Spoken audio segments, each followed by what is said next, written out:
Ano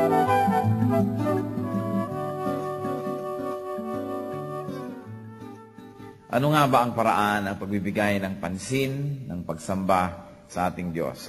Ang atin ngayong mensahe, pinamagatang Ministering to the Lord's Majesty.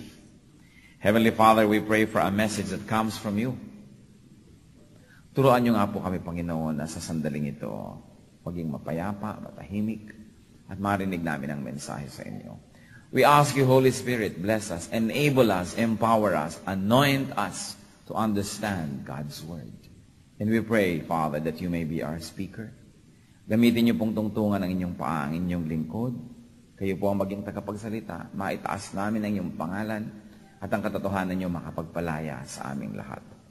In the name of Jesus, we reject and rebuke all work, all presence of evil. And we ask you, Holy Spirit, fill this praise with your glory, with your majesty. And let the words that will come from the Bible become our food. Father, speak powerfully. Do your purpose. Accomplish your will in Jesus' mighty name. Ministering to the Lord's majesty. So sa pagbabasa po natin, tingnan natin how the Lord is given honor. Sa book of John, chapter 12, verses 1 up to 3. 6 days before the Passover, Jesus arrived at Bethany, where Lazarus lived, whom Jesus had raised from the dead. Here a dinner was given in Jesus' honor. Martha served, while Lazarus was among those reclining at the table with him. Then Mary took about a pint of pure nard, an expensive perfume. She poured it on Jesus' feet and wiped his feet with her hair, and the house was filled with the fragrance of the perfume. At nawapagpalain tayo ng Panginoon sa mga maiiksing pangungusap na yan na punong-puno ng kahulugan. So what happened? The Lord was honored. The Lord was honored in this house. Sa bahay ni Lazarus, magkakapatid na Lazarus, Martha at Mary, pinarangalan ng Panginoon. How was the Lord honored? The Lord was honored with a banquet, with a dinner. So the Lord was honored with a banquet, a dinner. You know, dinners and banquets have great significance. Halimbawa sa Psalm 23 verse 5, nakikita natin dito yung kahalagahan nung banquet, nung dinner, anong significance niyan. Psalm 23 verse 5, you prepare a table before me in the presence of my enemies. You anoint my head with oil, my cup overflows. Isa ito sa pagpapakita ng pagpoprotect ng Diyos sa kanyang mga anak, sa kanyang mga tagasunod, at bilang isang shepherd na nagpoprotect ng kanyang sheep, naghahanda daw ng pagkain itong shepherd na ito sa harap ng mga kaaway noong sheep. And then you anoint my head with oil, binibigyan mo pa ako ng karangalan, my cup overflows. Napakaraming beses na nating sinabit, ulitin natin, na sa Middle East, pagka naghain ng isang tao at pinakain kayo, o kaya ay dumulog sa isang hapagkainan kasama ninyo, ibig sabihin, ibibigay niya ang kanyang buhay sa inyo. Na wala na siyang hindi pa ibibigay kung siya ay dumulog sa isang hapagkainan kasama ninyo. So, pag sinabi na bilang isang shepherd, you prepare a table before me in the presence of my enemies, ibig sabihin, ganun ako ka-protected. Kahit nakapaligid ang aking mga enemies, O my shepherd, O my Lord, you set a table before me, ibig sabihin, you will give your life for me, you will protect me. Yan napakahalaga ng ibig sabihin ng Lord's Supper, na pag tayo dumudulog sa isang hapag, kumakain, sabay-sabay, ibig sabihin, first and foremost, that the Lord gives His life to us, that the Lord protects us as one sheep, as one flock, as one church, and that we too, by eating together, we say that we are going to love one another, to protect each other. Napakalalim na kahulugan. Kaya sa Revelations 3:20, ano ang sabi ng Panginoon? Napakaganda ng poetic picture. Behold, here I am, I stand at the door and knock. If anyone hears my voice and opens the door, I will come in and eat with him and he with me. Ang Panginoon daw ay kumakatok at kung sino man ang magbubukas ng pintuan, papasok siya at siya makikidulog, makikihapon, makikisama sa pagkain sa isang hapag kasama ng may bahay na nagbukas ng pinto. So ang kailangan lang natin gawin, buksan niyang pinto na yan at ang Panginoon ibibigay niya ang buhay niya sa atin, bibigyan niya tayo ng proteksyon. Such is the significance of a dinner. Kaya naman sa Songs of Songs, chapter 2, verse 4, He has taken me to the banquet hall, and His banner over me is love. Kung minsan may action pa yan pagka kinakanta natin, no? He has taken me to the banqueting table, His banner over me is love. Remember also that the first miracle of Jesus was on a banquet. Isang wedding banquet, siya ay gumawa ng wine from water. Sa katunayan sa Matthew chapter 22, ang kaligtasan na inihalin tulad sa isang banquet, sa isang malaking piging, isang malaking handaan, na ang Diyos ang naghain at ang sino mang gustong dumulog ay pwedeng dumulog at kumain doon. Everybody is welcome. Kaya pagka sinasabi na itong mag-anak na ito, sila Lazarus, Mary, and Martha, nagbigay ng banquet sa Lord, at si Lord naman pumunta at kumain. Hindi lang basta picnic ang pinag-uusapan dito, hindi lang basta kainan. It is a way of honoring somebody. Kaya nga maski sa ating bansa at sa iba't ibang mga bansa, pag merong state visitor, merong state dinner. Mas madali namang doon ka na lang sa hotel mo kumain, wala nang seremonya, makakatulog ka pa ng maaga, makakapagpahinga ka. Pero mahalaga sa ethics ng lipunan, ng sibilisasyon, yung dinner. In every major, and even mga minor cultural groupings and tribes, pagka nagpiging para sa'yo, ibig sabihin you are being honored. So, how did they give honor to the Lord? They gave a banquet. Hindi lang basta isang kung anong tipid-tipid na pika-pika, kainan, isang bangkete. At ano pa? How else did they honor the Lord? With an expensive perfume. So, a pint or about 0.5 liter of pure nard, isang napakamahal na pabango ang inilabas nitong si Mary at kanyang inilagay, pinahid, ibinuhos sa paanan ng Panginoon. At matapos yon ay pinunasan pa niya ng kanyang buhok ang paang ito na nabasa ng pabango. At sinabi, the house was filled with fragrance. Humalimuyak ang bangong ito sa buong sambahayan. The Lord loves fragrance. Mahal at gusto ng Diyos ang mabango. Sa Exodus 30, verse 7, Aaron must burn fragrant incense on the altar every morning when he tends the lamps. So, isa sa mga trabaho ng mga priest ay magpausok ng mga mababangong mga insenso.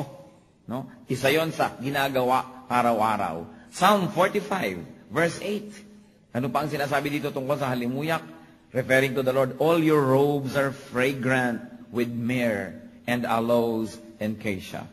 From palaces adorned with ivory, the music of the strings make you glad. So ganun ang Panginoon, gusto niya yung may musika, gusto niya yung maganda, gusto niya yung mabango.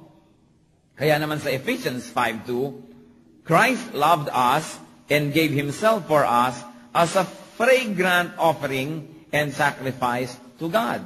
To the point that even the body, the death of the Lord Jesus Christ, was a fragrant offering that pleased God in heaven. And Philippians 4, verse 18, talks about fragrance once more. Si Paul, nung nakatanggap siya ng mga mabubuting gawa ng mga taong kanyang nadala sa Panginoon, sabi niya, I have received full payment and even more. I am amply supplied now that I have received from Epaphroditus the gifts you sent. They are a fragrant offering, an acceptable sacrifice, pleasing to God. So ang Diyos, mahilig sa mabango. Mababango ba tayo ngayon? Kailangan fragrant. Ayaw ng Lord ng hindi mabango. Kaya yung mga buhay na mga hindi mabango, nilalayuan niya ng Diyos. Hindi lang physical bango, yung spiritual bango. Subukan ninyo na spiritually mabaho ang ating buhay, lumalayo ang blessing, lumalayo ang kapayapaan, ang katahimikan, lumalayo ang mga pagpapala, kasi ang Diyos malapit sa mabango. Kaya mga banyong hindi mababango, naku, baka mga ibang espiritu ang magpunta dyan. Nakita nyo yung mga impaktong nakatira doon sa taong inalihan ng masasamang espiritu, nagpaalam na umalis, gusto nilang lumipat saan? Sa mga baboy. Hindi sila lumipat sa tupa, kasi ayaw nila sa tupa, malilinis sa mga tupa. Gusto nila yung marumi. So pagka nakikita po natin na ang buhay natin ay parang umaalingasaw yata, no? Ay, ibig sabihin niya na yung maglinis-linis, mag-ayos-ayos dahil ayaw ng Diyos ng ganun. So the Lord was given a fragrant offering. How else was the Lord honored? With dedicated attention. Pinansin, inestima binigyan ng panahon. Lazarus, the head of the household, kasi siguro uli lang itong magkakapatid na ito, reclined with the Lord on the table. So yung mga table po para mga dulang, yung mga mabababa, yung kasing taas lang ng tuhod natin. Kaya naman sila yung mga nakaupo, nakalupagi sa sahig, may mga carpet dyan, may mga unan, ganun silang kumain. So, Lazarus reclined on the table with the Lord. You know that the Lord loves yung mabango, di ba? Pinag-usapan na natin ito. The Lord loves feasts. Napakaraming pista at handaan ang pinupuntahan ng Panginoon. Ang kauna-unahang himala, ginawa sa handaan, pati ang salvation ay inihalin tulad sa isang handaan, pati ang kanyang proteksyon ay hinihalin tulad sa pagkain sa isang hapag. Kasi gusto ni Lord yung mga bagay na yan. Hindi naman siguro mahirap hanapin ko ano mga gusto ng Panginoon. Yung mga ganitong bagay. At isa pa, attention. Very personal attention. Kaya kung minsan yung mga iba, ano kaya nagsaserve ako sa Lord? Bakit wala akong joy? Bakit ako ganito? Parang marami akong fear, marami akong mga negative sa buhay. Sasabihin ng iba, kasi you have a lot of time for the kingdom, but you have no time for the King. Lingkod ka na lang ng lingkod, tulong ka na lang ng tulong, pero wala ka naman devotions, wala kang personal prayer, wala kang time ng reflection, yung kayo lang ni Lord. Ang laging kasama mo, kapwa Christian, nag-accomplish kayo, ang bibilis yung gumawa, takbuhan kayo ng takbuhan, pero wala kang personal na oras para sa Diyos. Kaya may kulang. Mahalaga yung personal na oras, ipinakita na sa atin yan ni Lord. The Lord Jesus Christ lived not only to be human to save us, but also to show us how to live as humans. Katulad sa Mark 1, verse 35. Ano ba ang kanyang mga prayer habits? Very early in the morning, while it was still dark, Jesus got up, left the house, and went off to a solitary place where He prayed. Maagang-maaga pa lang, umalis na siya sa kanyang tinulugang lugar at nagpunta sa isang tahimik na lugar para manalangin. Si Lord pa yun, tayo pa kaya ang hindi lalong nangangailangan ng ganitong bagay. Kailangan meron tayong personal na oras sa Diyos. Meron tayong oras ng paglilingkod, meron tayong oras ng fellowship with other people, pero meron tayong oras na personal lamang. Kayo lang at ang Diyos, wala nang iba. At kailangan ipinaglalaban ang ganitong oras. Kaya nga ang sabi ng 1 Corinthians chapter 1, verse 9, God who has called you into fellowship with His Son, Jesus Christ our Lord, is faithful.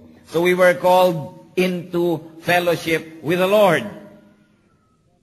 Maraming mga Kristiyano, wala ka maipintas when it comes to fellowship. Present talaga, laging nandun. Pag-fellowship with other Christians. Pero kailangan, meron tayong personal fellowship with Jesus.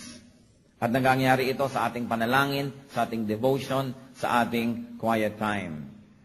Nakakapag-fellowship din tayo kay Lord kung tayo sumasama sa Kanya, sa Kanyang paglilingkod, sa Kanyang gawain, sa Kanyang mga adikain. Anong sinasabi ng book of Philippians here? Chapter 3, verse 10. I want to know Christ and the power of His resurrection and the fellowship of sharing in His sufferings, becoming like Him in His death.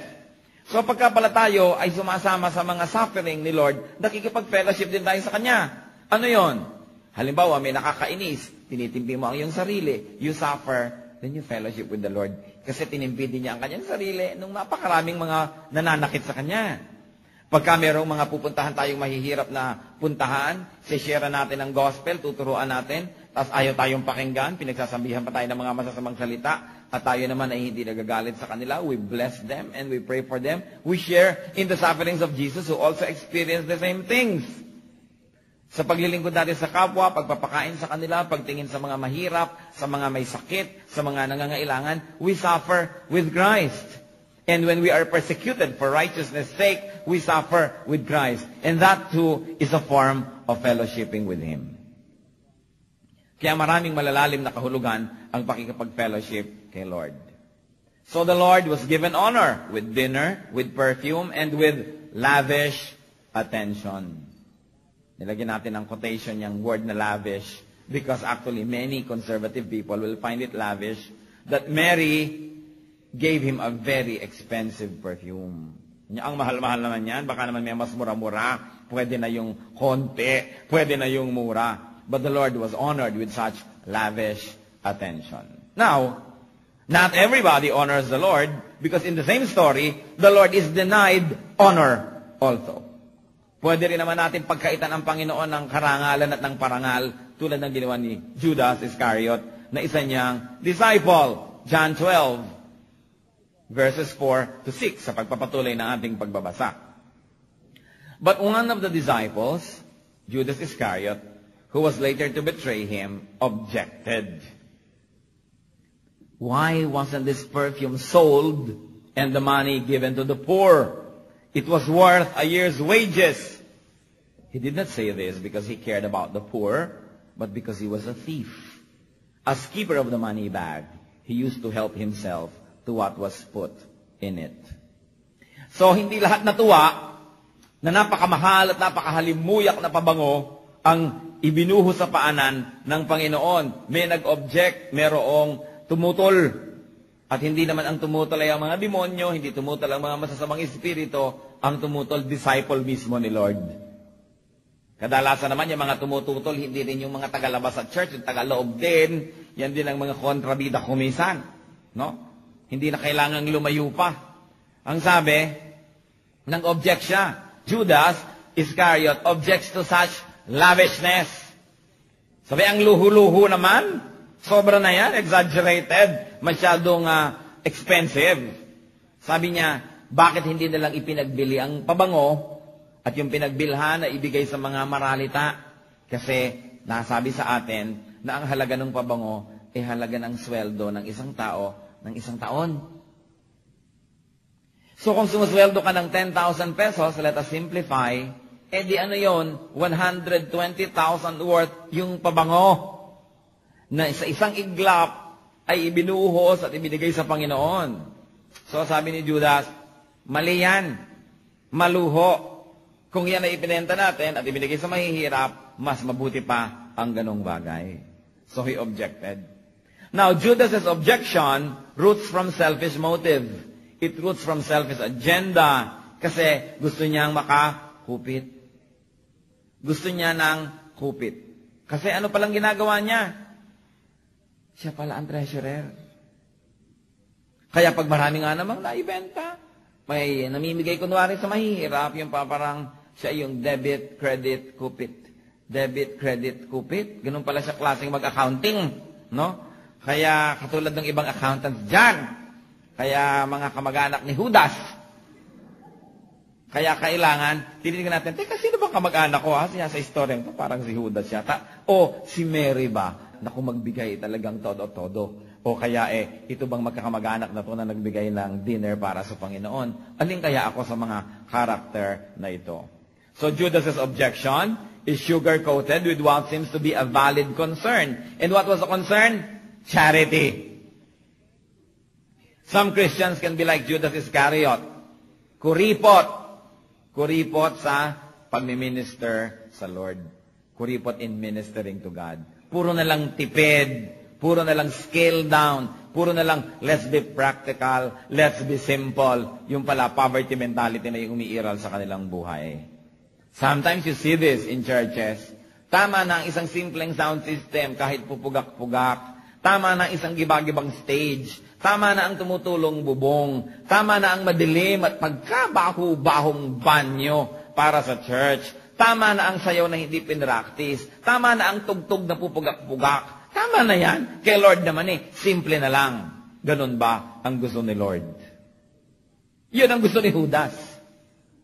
Pero hindi yun ang gusto ni Lord. Kasi kadalasan sa ating pag-worship, ang ating dealing with God is devoid of godly sense of majesty, of pageantry and excellence, of expressiveness, generosity, and celebration. Puro na lang pasimple, pasimple, pasimple. Consistent ba yun sa glory, sa majesty ng Diyos? Exodus 15:11. Who among the gods is like you, O Lord? Who is like you, majestic in holiness, awesome in glory, working wonders? So kung awesome ang Diyos, majestic, He deserves the best. At dapat yung best ang ibinibigay natin, hindi yung kung ano-ano na lang. Psalm 8 verse 1, O Lord, our Lord, how majestic is your name in all the earth. You have set your glory above the heavens. At dahil majestic and glorious ang Diyos, kung may kakanta, dapat maganda.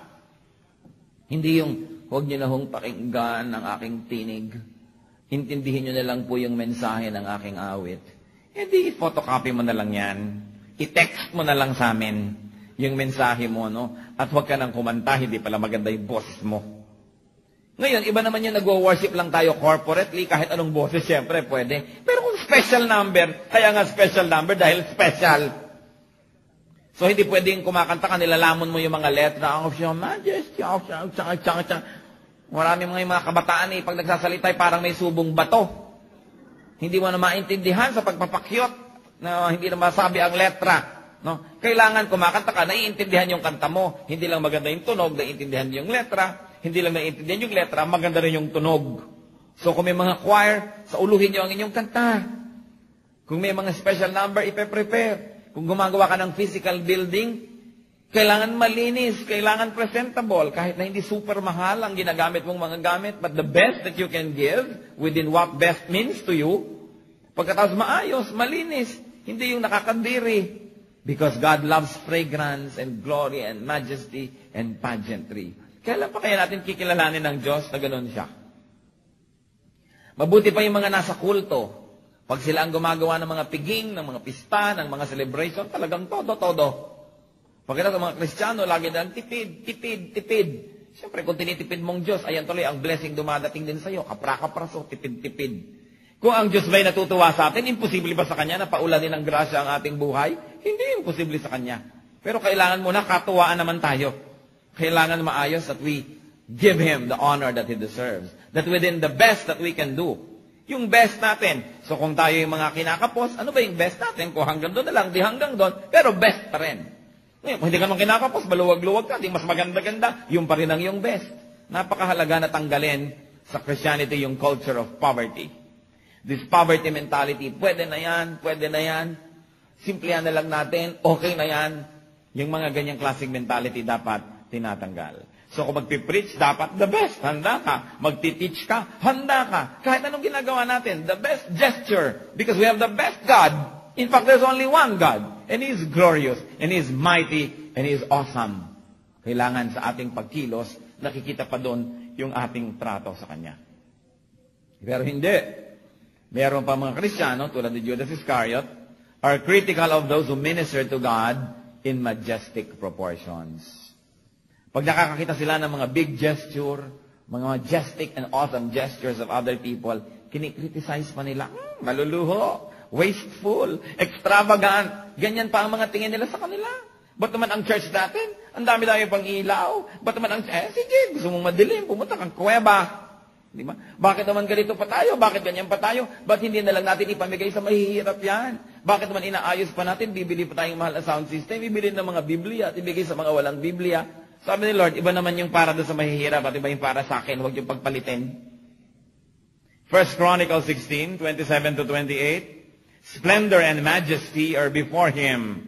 Strength and joy in His dwelling place.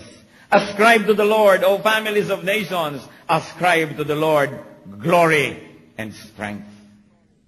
So kailangan the best ibinibigay natin yan. Now, the Lord honors the honor given Him. Binigyan siya ng honor, inonor ba niya yun? Binigyan siya ng parangal, tinanggap ba niya?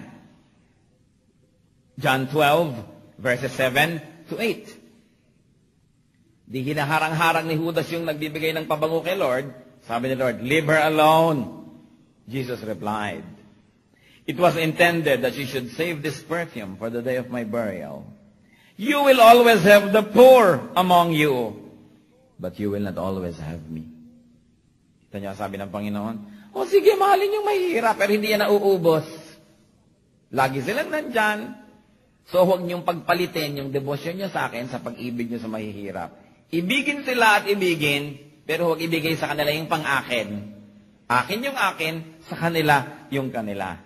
Meron silang tamang panahon at tamang lugar sa inyong puso at dapat meron din ako. Sabi, huwag pigilin.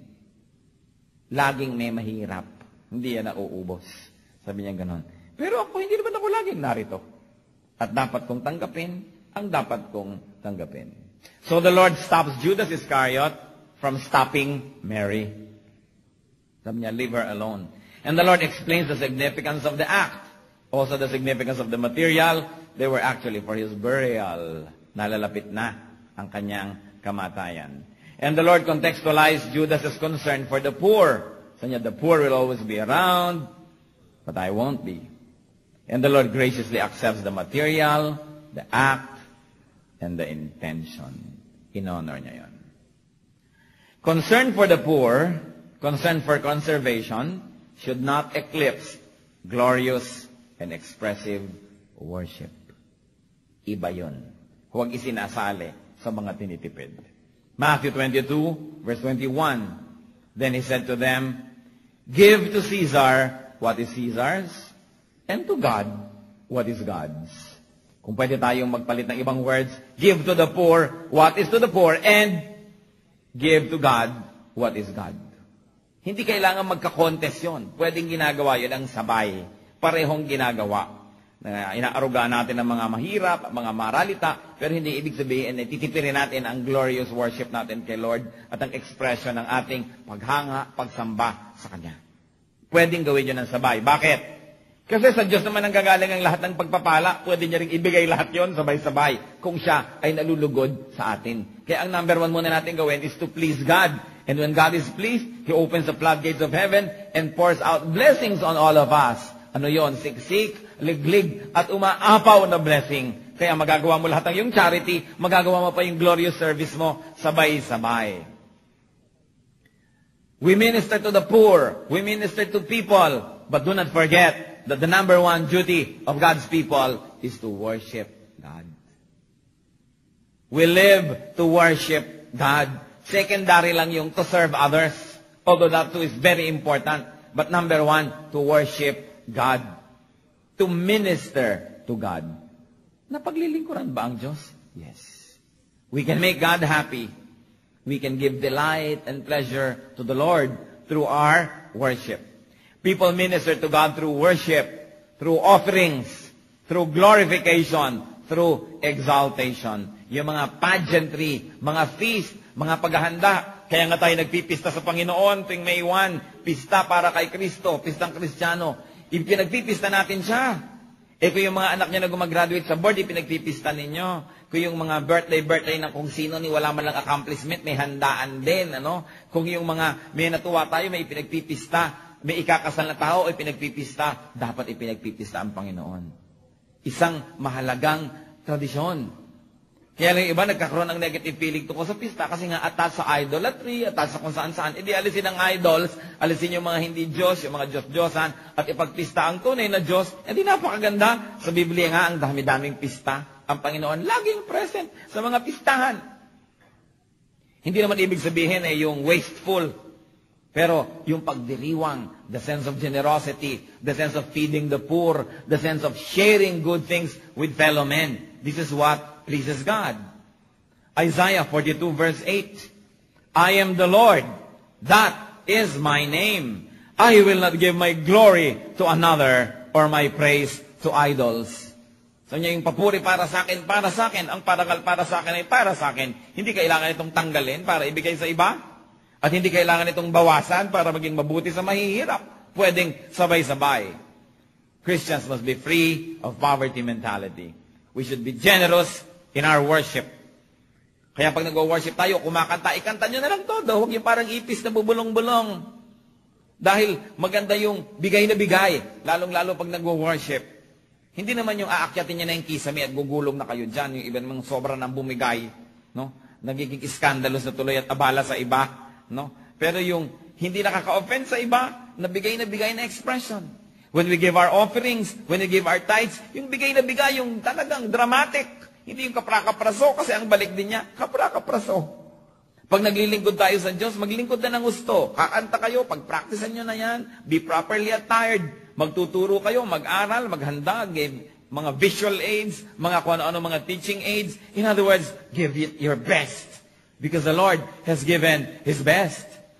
Yung kanyang buhay ang ibigay sa atin, so bakit kapra-kapraso ang ibibigay natin sa Kanya? In other words, ano ang matututunan natin dito sa chapter na ito ng ating pag-aaral, mga kapatid? Honor God. Honor God. Yung alam nyo, masasabi nyo sa inyong konsyensya, I have given my best. Yun talaga ang best ko. Ngayon, kung yung best nyo hanggang dito lang, pwede na yon. Pero ang point, yun na talaga dapat yung best. Hindi yung may ibibigay pa kayo, meron pang pwede, pero kinokontian nyo lang, tapos sasabihin nyo, pwede na yan. Huwag na lang yung best, saka na lang. Dapat yung best. Hinahanap niya yung tamang pagtrato sa kanya, that He is majestic, that He is glorious, na hindi siya tulad lang natin. So huwag natin siyang ituring na parang tayo lamang, kundi siya ay dapat itaas ang kanyang pangalan. So, napakahalaga. We can learn from this family. They honored the Lord. Hindi nila pinanghinayangan yung ibinigay nila na yung nanghihinayang si Judas. Isang taong sweldo na yan, ng isang ordinaryong kawani. Sayang naman, bakit in-offer kay Lord? Walang nasasayang na ino-offer kay Lord. The truth is, nothing that is surrendered at the Lord's altar is ever lost. And the truth is, only those that you surrender at the Lord's altar can be yours. Katulad halimbawa ni Abraham, nung hiningi ng Panginoon ay alay niya ang kanyang anak na si Isaac dun sa altar. Inilagay niya ang kanyang anak doon at handa siya na ibigay sa Diyos ang kanyang anak. At dahil ibinigay niya, nanatiling kanya. Nung napatunayan na niya sa kanyang sarili at ng Diyos, na oo nga, ibibigay pala. Hindi naman kinuha ng Diyos. Ibinalik. Pinigil ang kanyang kamay para i-offer yung anak na yon. At sinabi, ayun merong tupa doon na yung kanyang sungay, yun na trap at napaipit sa maraming tinik. Yun ang i-offer. Ano kaya ang mangyayari kung sa Abraham sinabi ni Lord, i-offer mo sa akin ang anak mong si Isaac? Ay, iba na lang ho. Yung asawa ko na lang si Sarah, gusto nyo? Diba? O yung iba na lang, baka pwede. Huwag na lang ho ito, sige na, balato na. Alam nyo, yung ipagkakait nyo sa Diyos, yun ang mawawala. Kasi, sabi ni Lord, I will allow no one to take my honor. I will not give my honor to anybody. Dapat number 1 ako sa iyong buhay. Tapos naglalagay ka ng ibang number 1, aalisin ko yan. Hindi pwedeng may iba. Kaya yung mga gusto ninyong makip, yung gusto ninyong ma-maintain sa buhay, mga kapatid, huwag niyong gawing number 1. Huwag niyong gawing kakumpetensya ng Diyos. Kasi baka kunin. Baka mawala. Because the Lord will tolerate no rival. Kaya nga nag-iisip-isip ako, siguro kaya hiningi ni Lord kay Abraham, itong anak niyang si Isaac. Baka dumating sa point itong si Abraham na sobrang nahumaling dun sa anak, sa tagal ba namang naghintay magkaanak? Na baka napapalitan na yung pwesto ng Diyos na number 1 sa kanyang buhay. Kaya kinailangang hingin ito para mapatunayan ni Abraham sa kanyang sarili at mapatunayan ng Diyos na hindi pa naman pala pinalitan ni Isaac ang Diyos sa puso ni Abraham. At nung mapatunayan niya at willing siyang ibigay, hindi naman kinuha. Aanin naman ng Diyos si Isaac. Aanin naman ng Diyos ang inyong pag-ibig, ang inyong pera, ang inyong mga pangarap. Aanin niya yon na ipapasuko sa Kanya para lang niya sirain at alisin sa inyong buhay? Hindi. Ipinapasuko lang yan sapagkat ayaw ng Diyos na yun ang maging Diyos-Diyosan ng ating buhay. Bakit? Kung naging Diyos-Diyosan niyo ang inyong nobyo, ang inyong asawa, ang inyong pag-ibig, paano kung pinagtaksi lang kayo? Di tatalo na kayo ngayon mula sa building. Nagtitirintas na kayong ganyan tuwing lumulubog ang araw. Malayo ang tingin, walang tinatanaw. Paano kung naging Diyos niyo ang inyong mga pangarap at hindi natuloy? Paano kung naging Diyos niyo ang inyong bahay at nasunog? Paano kung naging Diyos niyo ang inyong kagandahan at biglang nasira? Kawawa naman tayo. Kaya ayaw ng Diyos na meron tayong ibang number 1, hindi dahil mayabang siya, hindi dahil conceited siya. Kasi alam niya, pwedeng-pwede tayong masira nung ating sinusundan, sinusunod at minamahal. Gusto niya tayong i-protect. Kaya sabi niya, make me number 1 in your life. Kasi hindi ako masusunog, hindi ako nawawala, hindi ako nagtataksil, hindi kita iiwan, hindi kita pagtataksilan. Kaya pag akong number 1 mo, safe ka. Yung mga ibang bagay, bagamat mahalaga, gawin mo lang number 2, number 3, number 4, dumating at umalis, okay lang, tuloy ang buhay. Pero oras na yan ang ginawa mong number 1 at biglayang nawala, paano ka na? So the Lord likes us to have Him as number 1 in our hearts so He can protect us, so He can love us, so we will be better off. Kaya pag may hinihingi sa atin ng Diyos, huwag niyong ipagkait. Hindi niya tayo sinasadista, kaya niya hinihingi. Kaya niya hinihingi. Gusto niya masanay tayo na wala tayong ibang number 1, kundi siya lamang. Kung ano pa man yun, Sagabal sa ating pagsamba sa Kanya, sagabal sa ating pagiging payapa at secure, hinihingi niya. Give God the honor that is due Him. Huwag natin siyang tipirin, huwag natin siyang kuriputin, kasi napakabuti na maging mabuti ang ating pagtrato sa Diyos. Ano kaya ang sagabal sa atin? To give God majestic worship. To give God excellent service. Ano ang pumipigil sa inyo para makapaglingkod sa Diyos? Humihingi ang Diyos ng paglilingkod. Hindi kailangan ng Diyos ng audience tuwing linggo. Ang kailangan niya, mga alagad, mga tagasunod, mga lingkod, mga hukbo na gumagawa ng kanyang gawain. Sabi niya, kung mahal mo ako, feed my sheep, tend my flock, take care of my lambs. Merong ibinibigay na gawain para sa atin. Majestic worship, majestic offering. Yung hindi mo pang hihinayangan yung 120,000 na pabango na ibibigay sa Panginoon, kung ano man ang equivalent nun ngayon sa ating buhay. Yung hindi mo pang hihinayangan ang oras mo na gagamitin sa paglilingkod sa Kanya. Hindi mo pang hihinayangan na yung bahay mo ipagamit sa worship o kaya sa Bible study. Hindi mo pang hihinayangan na ang iyong mga katalinuhan at mga naipon sa buhay na kung ano-ano ay magamit para sa pagpapaunlad ng gawain ng Panginoon. Yung hindi mo siya pang hinayangan. Napaka-importante. To give God our best. Because that's what the deeper meaning of worship is. Let's bow before the Lord and ponder these things. Kinukuri-kuripot ba natin ang Diyos? Tinitipid-tipid? Tulad ni Judas? O tayo ba'y tulad naman itong si Lazarus that takes time to sit with the Lord, to learn at His feet, to worship Him in splendor and majesty? Are we like Mary, who offered this very costly perfume? Are we like Martha, who prepared good food to be shared by all? Ano ba ang ating service sa Panginoon? Ano ba yung ating glorious worship? Sa ilang saglit, mag-isip-isip tayo. And make a firm resolve to give to God. If we're already giving our good, let's give our better. Let's give our best. Hindi nalulugi ang sino man na nagkakalob sa Panginoon, sapagkat ang Panginoon ay marunong magbalik ng mga pagpapala. Ang tunay na nalulugi ay yung nagpapakawais sa buhay at pati ang Diyos kumisan inuutakan pa. Let's be alone with God and let the Spirit minister to us. How can we worship God in a more glorious, in a more powerful